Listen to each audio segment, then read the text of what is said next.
Ketahuilah sesungguhnya dunia itu umurnya pendek, kemuliaannya yang dianggap mulia oleh dunia itu biasanya rendah. Kemudahan, kekuatan, kejayaan pada akhirnya akan melapuk jadi tua. Kehidupannya, apapun jenis hidup di dalamnya, akan berakhir kematian. Maka sungguh tertipu orang yang terlena oleh dunia.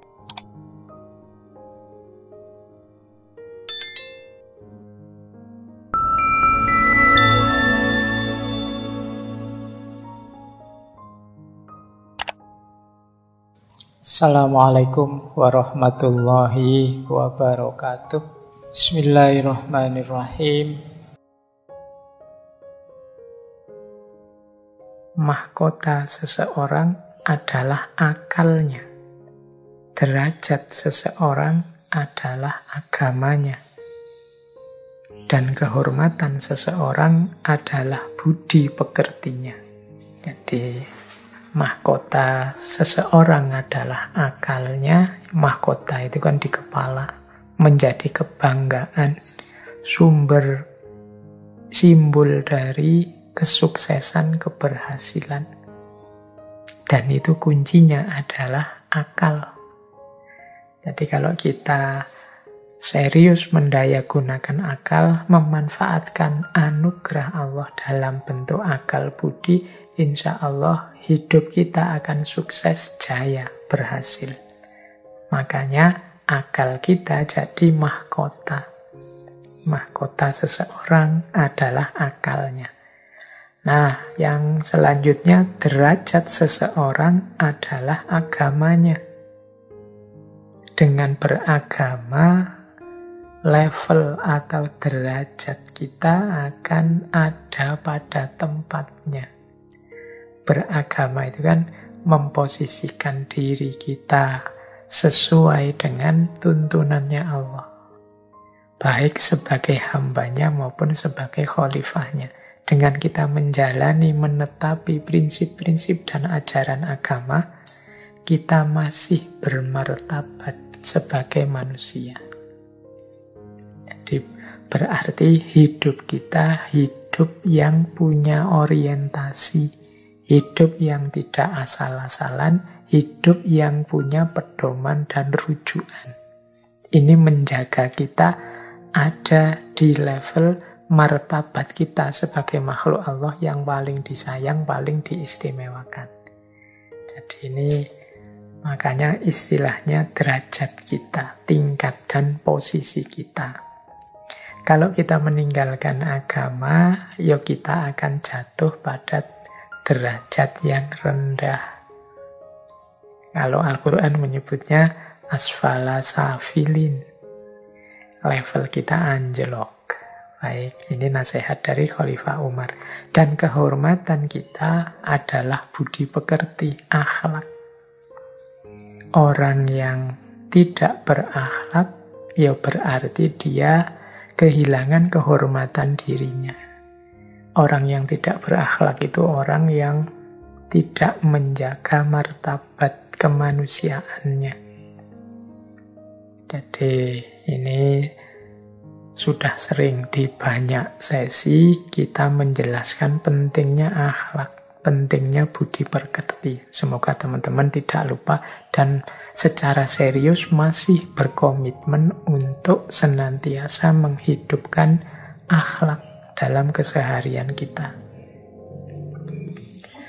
Nah, tentang akhlak ini beliau juga punya nasihat yang bagus.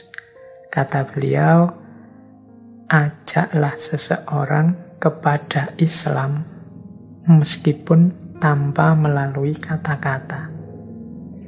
Kemudian sahabat-sahabat beliau bertanya, bagaimana caranya? Khalifah Umar menjawab, dengan akhlakmu.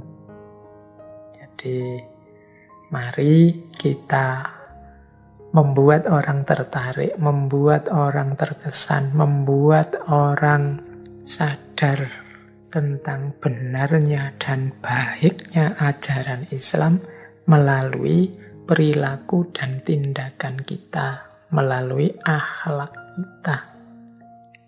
Tidak hanya melalui kata-kata. Karena justru yang pertama-tama dan banyak dilihat orang, seperti apa sih Islam itu? Ya, pertama-tama perilaku kita. Ya, kalau kita kan sering menyuruh Islam itu baik loh Pak, secara ideal. Dalam Al-Quran, dalam hadis, prinsip-prinsip Islam itu luar biasa. Iya, kita yang sudah beriman ada dalam Islam itu sangat tahu bagaimana istimewa, bagaimana kebenaran, kebaikan Islam. Tapi orang yang di luar Islam tentunya untuk membuat mereka percaya bahwa Islam itu kebenaran, kebaikan, keindahan, rahmatan lil alamin, yang dilihatkan perilaku kita sehari-hari, kelakuan kita sehari-hari, kata-kata kita, perbuatan kita, tindak tanduk kita, itu kan yang mereka lihat. Sehingga mereka menyimpulkan, oh Islam itu begini, Islam itu begitu. Lah mereka belum beriman, belum percaya, tidak mungkin mereka terus kok membuka Quran, apalagi membaca kitab hadis. Ya nanti kalau sudah beriman, mereka membuka Quran, baca hadis. Tapi ketika mereka belum beriman, itu kan yang pertama-tama dilihat ya kelakuan kita, perbuatan kita.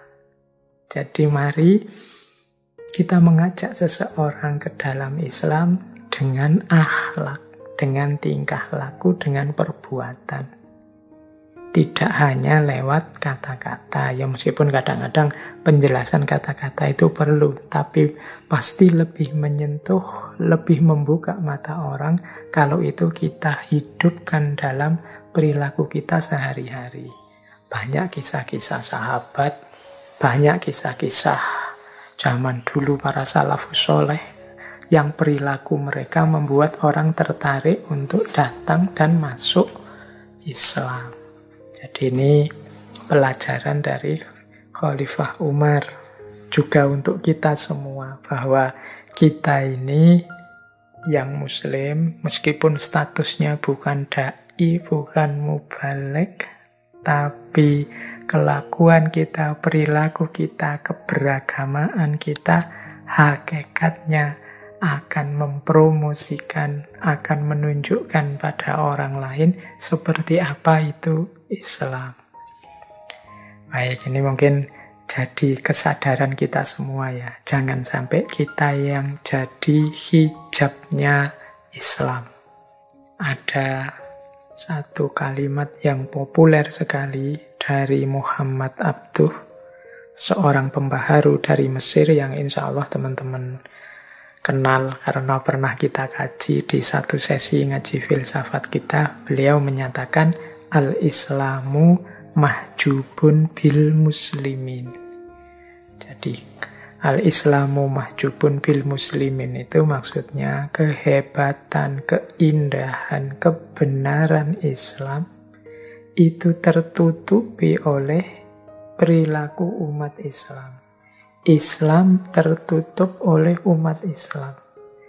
Jadi kelakuan-kelakuan kita yang tidak mencerminkan keutamaan-keutamaan Islam itu pada akhirnya hanya akan membuat orang di luar Islam tidak paham tentang Islam. Kitalah yang menghalangi mereka sehingga mereka tidak bisa memahami secara pas tentang apa itu Islam, kebenaran dan keindahannya. Maka Muhammad Abduh kemudian menyatakan al-Islamu mahjubun bil muslimin. Semoga tidak begitu ya. Semoga sedikit-sedikit, meskipun saya bilang tadi kita ini bukan ulama, bukan dai, bukan mubaligh, mari kita berusaha semampu mungkin untuk hidup secara terpuji, bermartabat, menghidupkan keutamaan-keutamaan sesuai dengan yang dituntunkan oleh agama.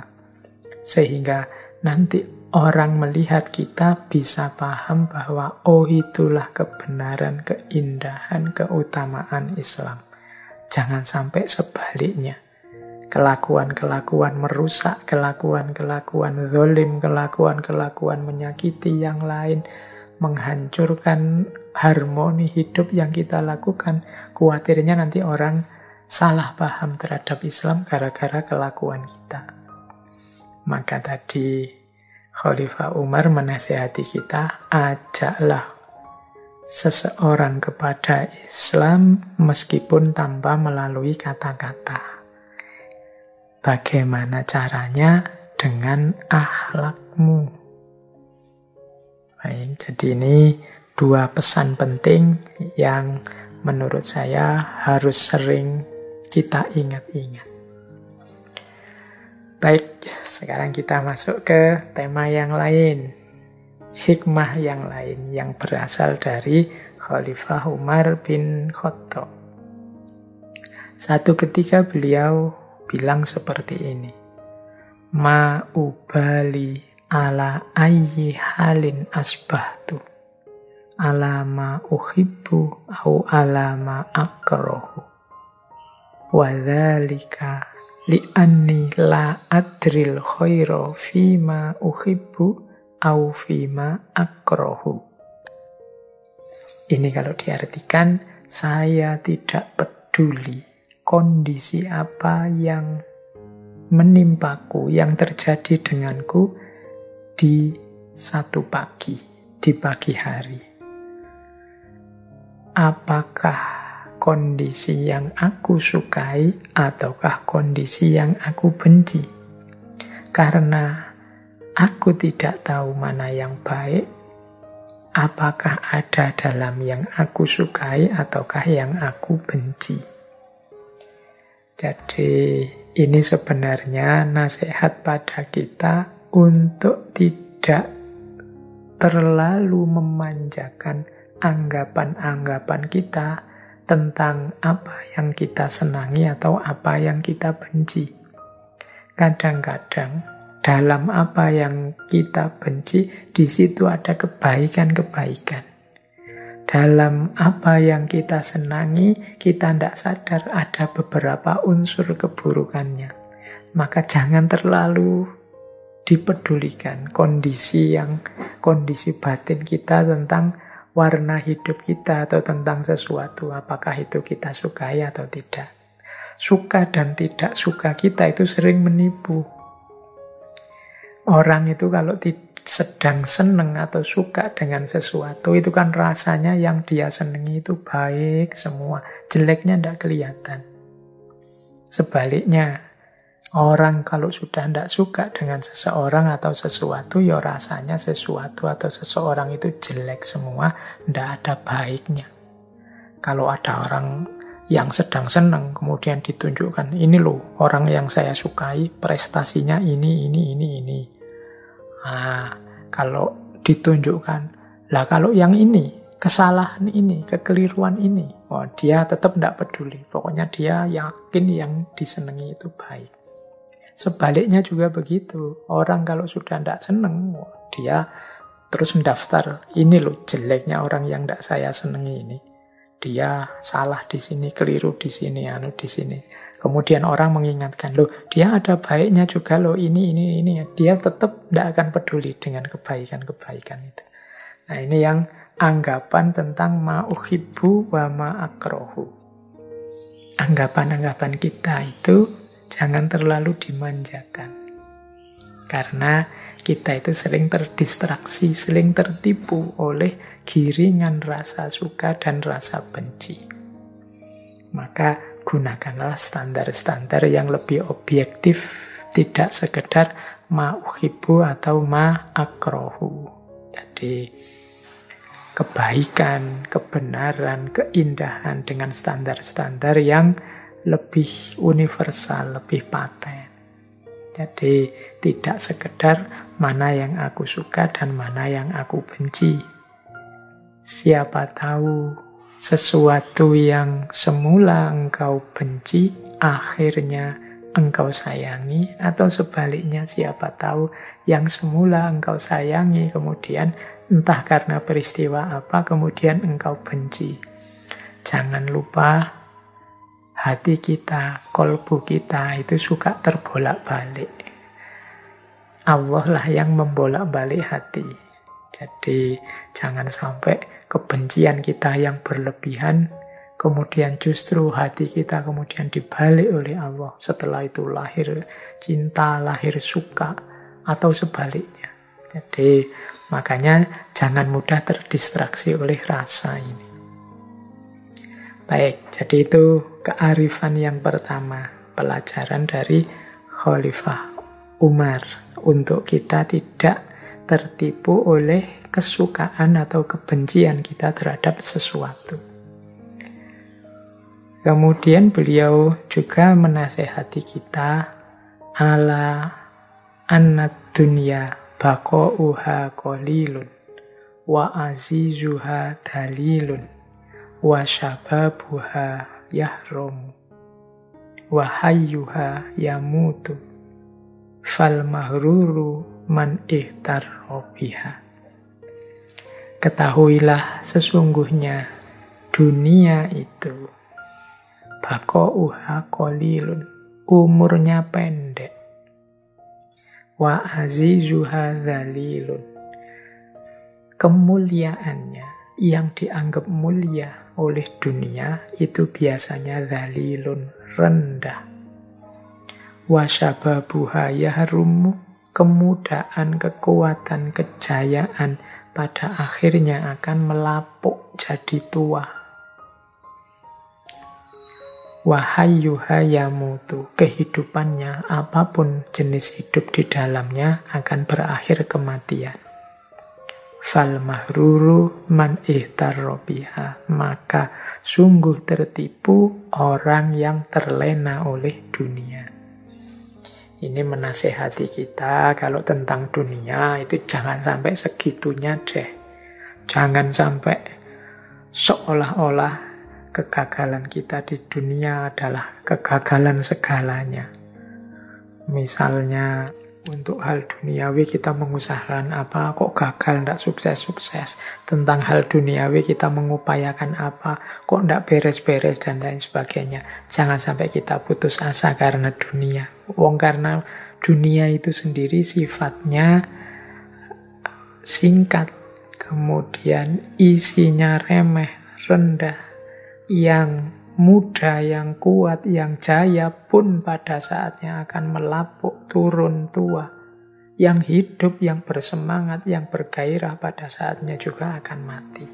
Jangan tertipu oleh dunia, jalani saja tanpa harus ada keterikatan-keterikatan, kecintaan-kecintaan yang menipu. Nah, ini nasihat beliau, biar kita tidak terjebak, terlena oleh dunia. Bukan berarti kayak tadi ya, tapi bukan berarti terus kalau gitu akhirat saja Pak, ndak usah dunia. Ya ndak begitu. Tapi kita ambil secukupnya yang tentang dunia dan juga secukupnya yang tentang akhirat. Ini nyambung dengan nasihat yang sebelumnya. Baik, kita lanjutkan lagi. Nah, beliau juga menasehati kita seperti ini. Jangan berlebihan dalam mencintai sehingga menjadi keterikatan. Jangan pula berlebihan dalam membenci sehingga membawa kebinasaan. Bersabarlah, karena kesabaran adalah pilar keimanan. Jadi nasihat ini maksudnya seperti tadi di nasihat sebelumnya, bahwa apa yang kita sukai, apa yang kita benci itu sekadarnya, sewajarnya, biasa saja, jangan berlebihan. Kalau kita sangat mencintai sesuatu, pada akhirnya berubah jadi keterikatan. Keterikatan ini pada akhirnya akan menyulitkan kita sendiri. Karena apa sih di dunia ini yang nanti tidak berpisah? Maka dalam Islam selalu dianjurkan satu-satunya keterikatan dalam hidup kita itu harusnya hanya Allah saja. Jangan pada yang lain. Tapi kadang-kadang kita tentang hal-hal duniawi atau sosok-sosok duniawi, orang lain, saudara kita, teman kita, pemimpin kita, dan macam-macam. Ada yang kita cintai sangat berlebihan sehingga menghasilkan keterikatan. Kalau sudah keterikatan itu dia pasti akan menyulitkan kita sendiri, pasti akan menyusahkan kita sendiri. Karena hakikat cinta dunia itu pasti lapuk, pasti berpisah. Tidak ada yang sempurna. Nah, benci juga begitu. Kebencian-kebencian yang kita pupuk terhadap apapun yang duniawi pada akhirnya akan membinasakan kita sendiri. Jadi membawa kita pada kebinasaan diri kita. Jadi orang yang gembol kebencian dalam dirinya terus-menerus, dia sebenarnya sedang merusak dirinya sendiri. Maka sarannya Khalifah Umar apa? Yang paling utama adalah bersabarlah. Karena sabar itu adalah pilarnya keimanan. Jadi ya memang kadang-kadang kita hidup ini harus menahan godaan cinta yang meluap-luap untuk tidak jadi keterikatan. Kadang-kadang juga kita harus melawan dorongan untuk membenci yang menghentak-hentak sehingga membuat kita sendiri tidak tenang hidupnya. Kita gemes luar biasa, kita jengkel luar biasa, ingin segera menghancurkan yang kita benci. Dan kita tidak sadar sebenarnya kita sedang menghancurkan kita sendiri. Maka perjuangan kita adalah perjuangan dalam kesabaran. Untuk kita tidak berlebihan mencintai dan tidak berlebihan membenci. Dan kesabaran ini sendiri adalah pilarnya keimanan. Jadi ini kearifan yang diajarkan oleh Khalifah Umar bin Khattab. Jangan berlebihan mencintai, jangan berlebihan membenci. Kemudian beliau juga menasehati kita, tidak ada rasa bersalah yang dapat mengubah masa lalu dan tidak ada kekhawatiran yang dapat mengubah masa depan. Jadi ini peringatan untuk kita agar yang pertama tidak putus asa. Biasanya kita dalam hidup ini kan karena kesalahan-kesalahan di masa lalu, kita terus dikejar-kejar rasa bersalah sampai akhirnya kita putus asa dalam melanjutkan hidup kita selanjutnya. Atau kita khawatir terus tentang masa depan. Ini Pak, saya sudah lulus kuliah, tapi nanti mau apa selanjutnya, bagaimana situasinya, kok seperti ini terus, dan lain sebagainya. Maka jangan sampai rasa bersalah kita terhadap masa lalu membawa kita kepada keputusasaan, karena seperti apapun rasa bersalah kita tidak akan dapat mengubah masa lalu, wong itu sudah terjadi. Juga jangan sampai kekhawatiran terhadap masa depan membuat kita juga putus asa. Karena kekhawatiran itu tidak akan mengubah masa depan. Sepenuhnya masa depan itu hak prerogatifnya Allah. Nanti isinya apa? Jadi ini kearifan yang diajarkan oleh Khalifah Umar. Jadi jangan hidup itu diburu-buru rasa bersalah atau diburu-buru rasa khawatir. Baik, teman-teman, ini sudah agak panjang. Saya menyampaikan berbagai hal tentang tokoh besar penakluk kita malam hari ini, Khalifah Umar bin Khattab.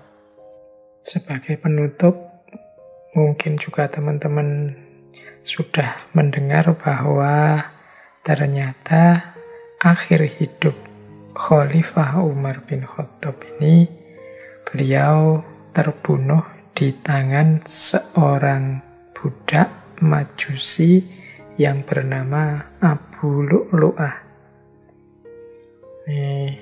Ada riwayat yang menyatakan beliau ini budaknya Mughirah bin Syu'bah, yang nama aslinya adalah Fairuz al-Farisi. Jadi Khalifah Umar ini tewas terbunuh pada tanggal 26 Hijriah di Masjid Nabawi saat beliau mengimami sholat subuh. Tapi sebenarnya unik, beliau ini dikenal suka berdoa yang doanya itu berhubungan dengan akhir hidup beliau. Jadi beliau ini ada doa yang masyhur dari beliau yang kalimatnya seperti ini. Allahumma rzuqni syahadatan fi sabilika waj'al mauti fi baladi rasulika sallallahu alaihi wasallam. Yang artinya, ya Allah, anugerahkanlah kepadaku mati syahid di jalanmu, dan jadikanlah kematianku di kota Rasulmu sallallahu alaihi wasallam. Ini kan doa ini unik, karena harusnya kalau memohon mati syahid, itu ya mudahnya ikut saja perang dengan pasukan yang sedang melakukan ekspansi kemana-mana. Tapi ini memohon mati syahid, tetapi meminta kematiannya di Madinah, di kota Rasul.